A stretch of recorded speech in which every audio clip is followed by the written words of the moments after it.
मैं इन ग्रहों को आपस में कदापि नहीं टकराने दूंगा। विद्युत माली का अवास्तविक अमाकत लोक बहुत ही मायावी है।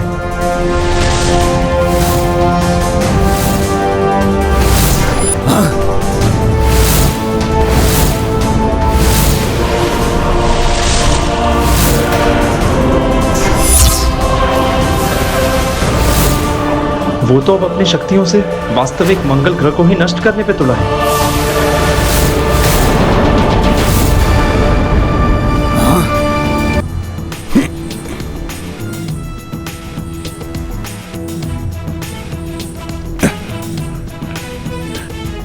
ये वानर ऐसे नहीं मानेगा। कोई युक्ति लगाता हूं। हाँ, मैं ये शनि ग्रह की प्रतिमूर्ति घुमा कर फेंकता हूं। देखता हूं कैसे संभालता है ये इसे। यदि ये मंगल ग्रह आपस में ही टकरा गए तो अनर्थ ही हो जाएगा।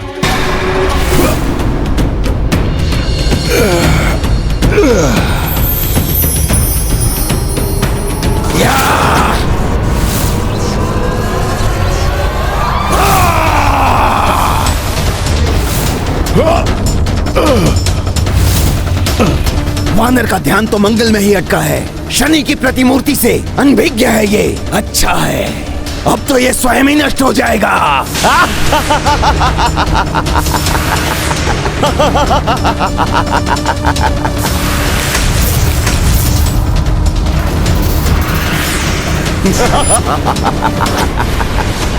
घोर अनर्थ होने वाला है।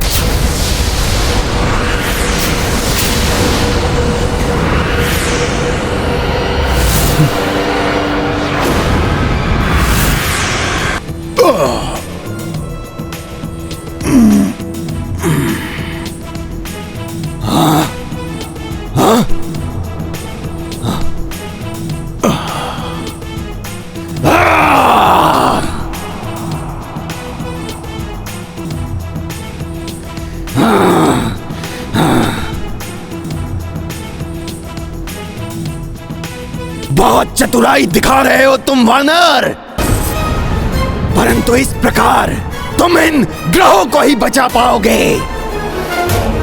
ना तो तुम राम के अश्वमेध यज्ञ को बचा पाओगे और ना ही इन काका भतीजे को, जो कुछ ही समय में मेरे भ्राता उग्रदंश के हाथों मृत्यु को प्राप्त होने वाले हैं। मृत्यु को।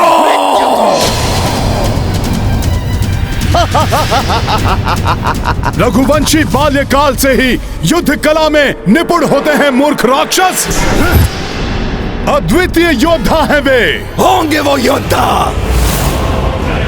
किंतु तुम्हारे रघुवंशी युद्ध के नियमों का पालन करते हैं और हम राक्षस कोई नियम नहीं मानते। कोई नियम नहीं। हमारा केवल एक ही नियम है, एक ही धर्म है, विजय, एकमात्र विजय।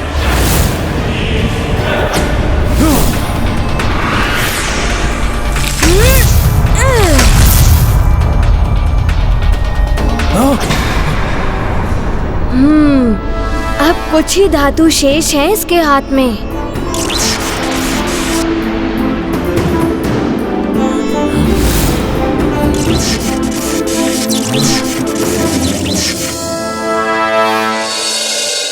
अच्छा, तो ये मेरे धातु के समाप्त होने की प्रतीक्षा में हैं।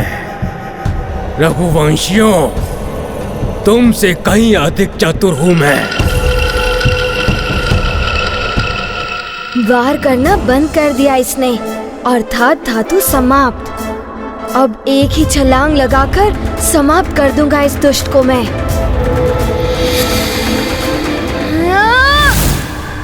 उसके समीप मत जाओ पुष्कल।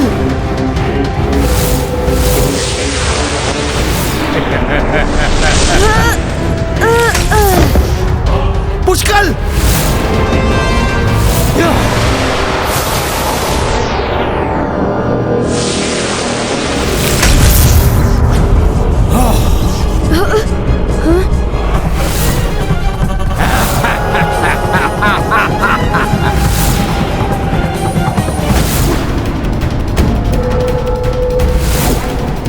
उग्रदंष्ट, अभी भेजता हूं तुम्हें यमलोक।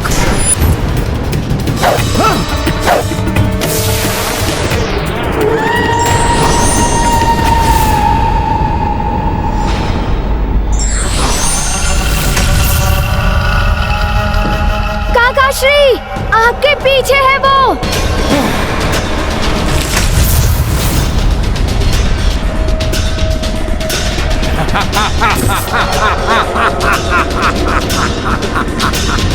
पीछे से वार करने वाले योद्धा नहीं होते।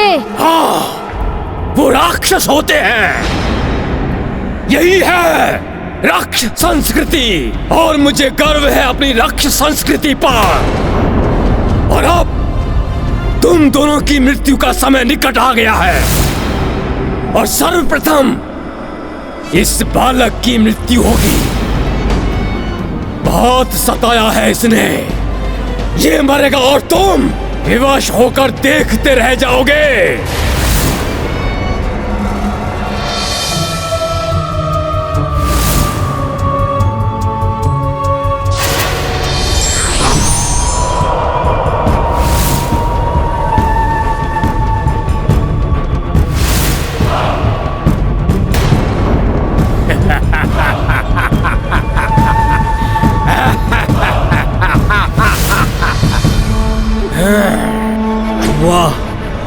वहां विद्युन्माली हनुमान और अश्व को सदा के लिए अमाकट लोक में लुप्त कर देगा, और यहाँ उग्रदंष्ट इन दोनों को संसार से ही उठा देगा।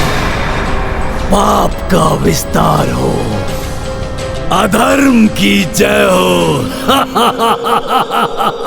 ओ मरकट, तुम्हें अश्वमेध यज्ञ का अश्व चाहिए? वो रहा अश्व पृथ्वी पर।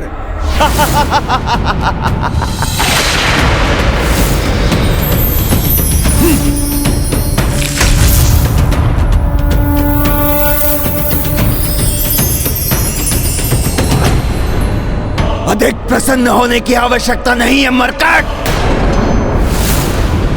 क्योंकि अब मैं इस अमाकट लोक को घुमाऊंगा, और तब इस लोक में जो कुछ भी है वो सब तुम पर गिरना आरंभ हो जाएगा,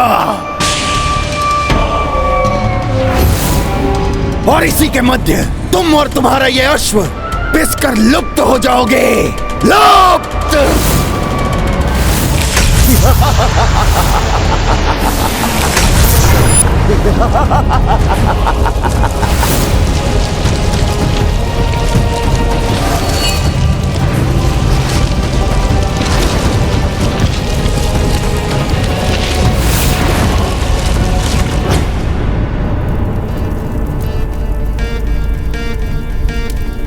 अग्नि तो और भी मध्यम होती जा रही है,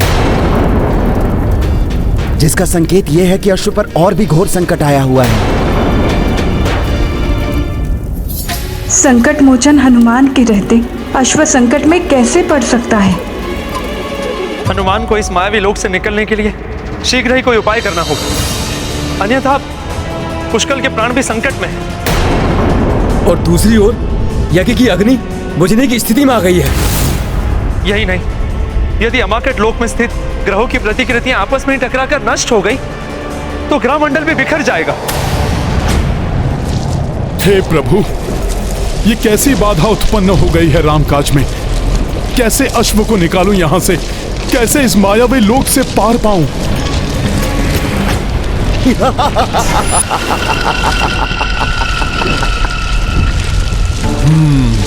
कहते हैं कि अनुभवों से ही मनुष्य सीखता है। पूर्व काल के अनुभव भविष्य के जीवन को सुगम्य बनाते हैं।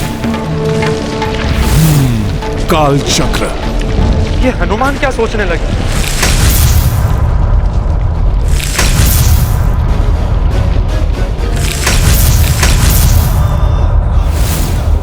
अब ये वानर क्या कर रहा है?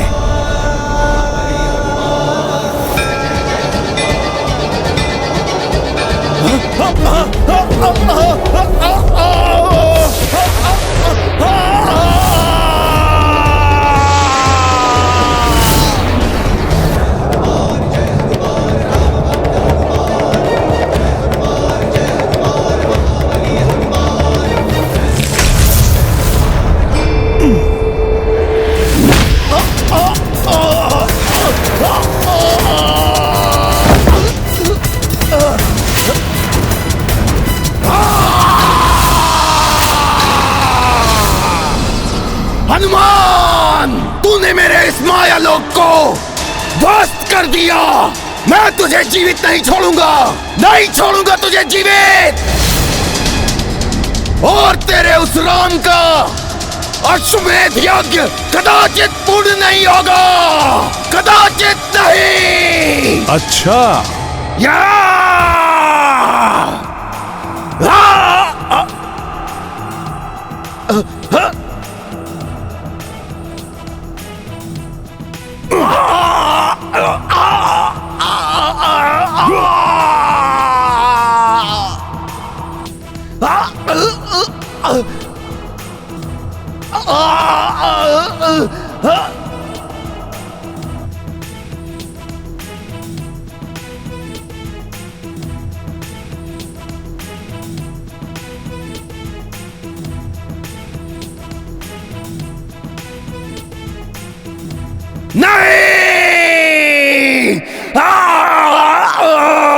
नहीं, मृत्यु तुम्हारे सामने है।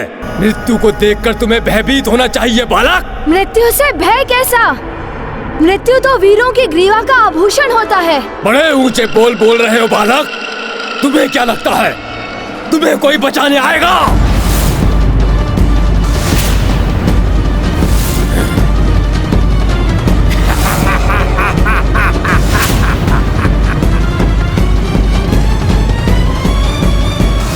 ना तुम्हारी सेना हिल सकती है अपने स्थान से, ना ही तुम्हारे पूज्य काका श्री।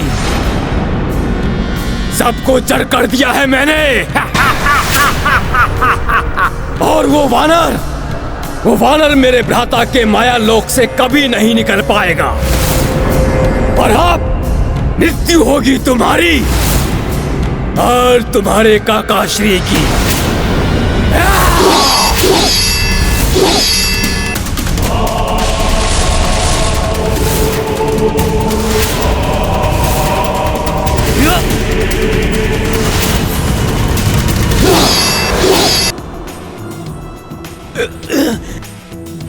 छोड़ वानर!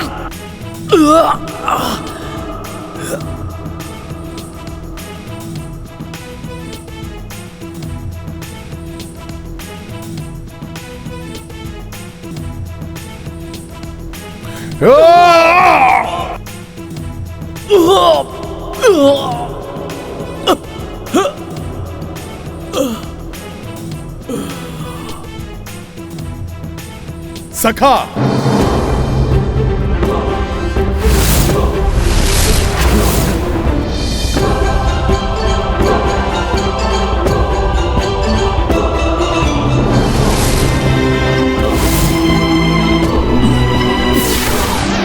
वज्र ही वज्र को काटता है उग्र दंष्ट। रामकाज को ना तो तुम विफल कर सकते हो और ना ही तुम्हारा वो भ्राता विद्युन्माली,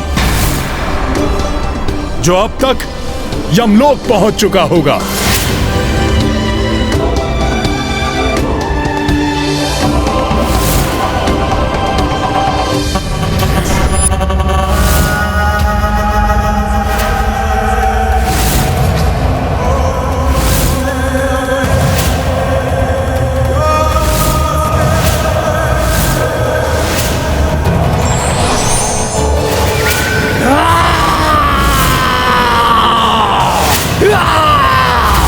तुम्हें जीवित नहीं छोड़ूंगा मैं वानर।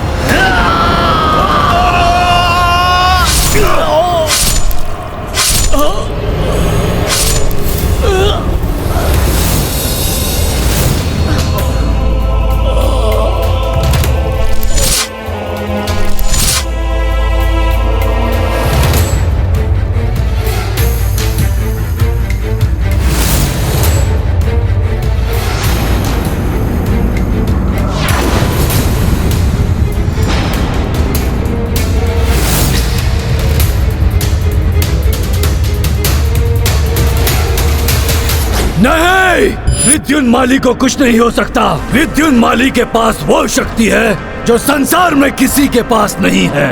वो सहज ही मृत्यु को प्राप्त नहीं हो सकता। नहीं,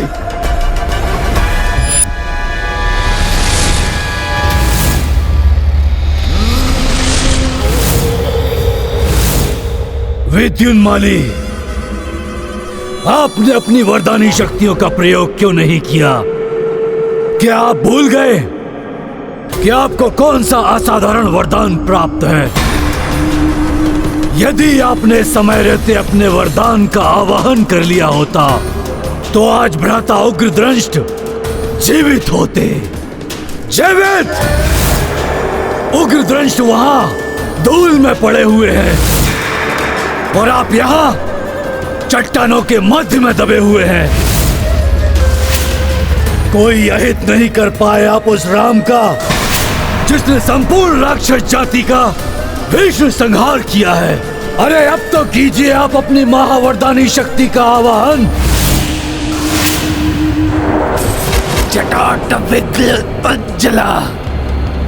प्रवाह पावित स्थले गलेव लंब्य लंबिताम भुजंग तुंग मालिकम।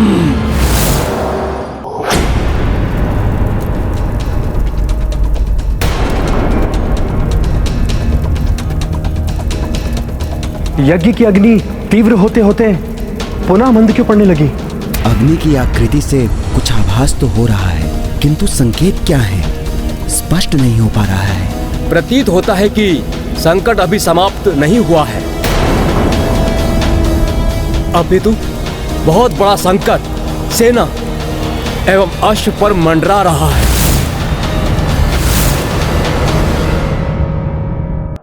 आप सत्य में ही संकट मोचन हैं हनुमान जी। यदि आज आप ना होते तो हमारा संकट कौन हरता? अब मुझे ज्ञात हुआ है हनुमान जी, आपके होते हुए भी मुझे अश्व की रक्षा करने के लिए क्यों चुना गया? ऋषिवर च्यवन एवं ताजश्री महाराज राम मुझे आपके माध्यम से युद्ध एवं संयम की सीख देना चाहते थे। प्रभु की लीला प्रभु ही जाने। मैंने तो मात्र अपना कर्तव्य ही निभाया है। यही तो मैं चाहता था भ्राता विद्युन्माली कि आप शिव त्रिशूल मंत्र से महादेव के त्रिशूल का आवाहन करें। ओम नमः शिवाय। आज्ञा त्रिशूलम देवाय। हे देवाधिदेव महादेव, आपने जो मुझे वरदान दिया था उसका उपयोग मैं इस समय करना चाहता हूं। यही महादेव मुझे अपना त्रिशूल प्रदान करें। शिवाय आज्ञा त्रिशूलम शंभो।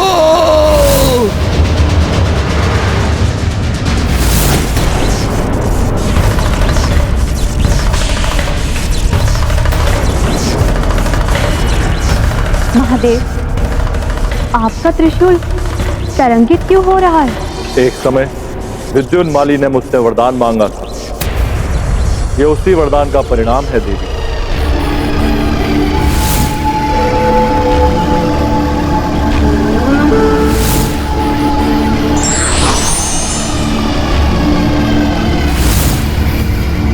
विद्युन्माली,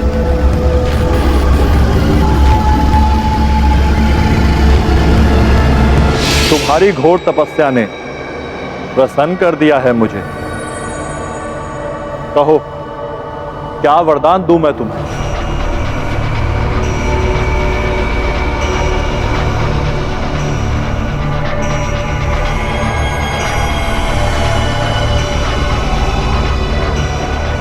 प्रणाम प्रभु, प्रणाम।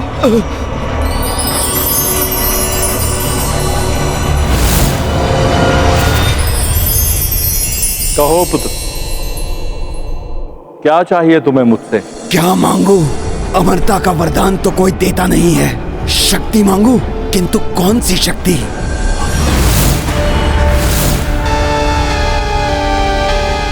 ये त्रिशूल, हाँ, सुना है इसमें तीनों लोकों की शक्ति समाई है। प्रभु, यदि आप मेरी तपस्या से प्रसन्न हैं तो आप मुझे अपना ये त्रिशूल प्रदान करें।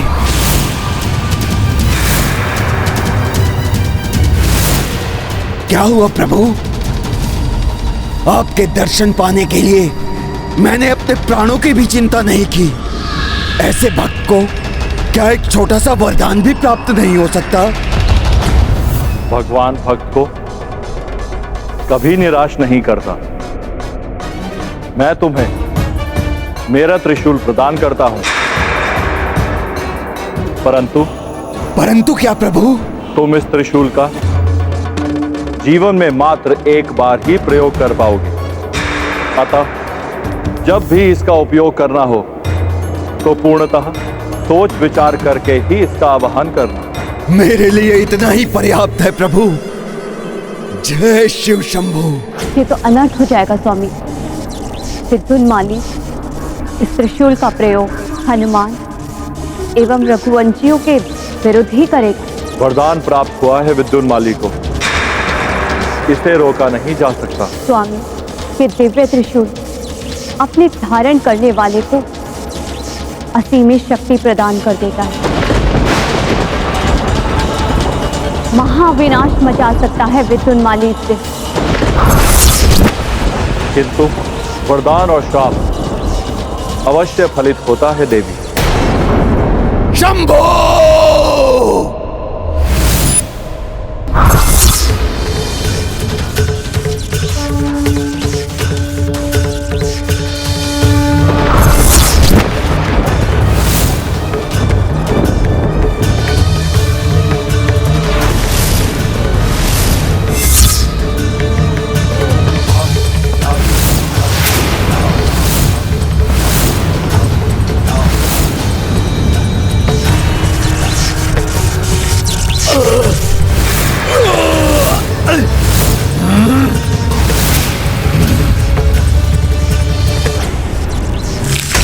शिव शंभो!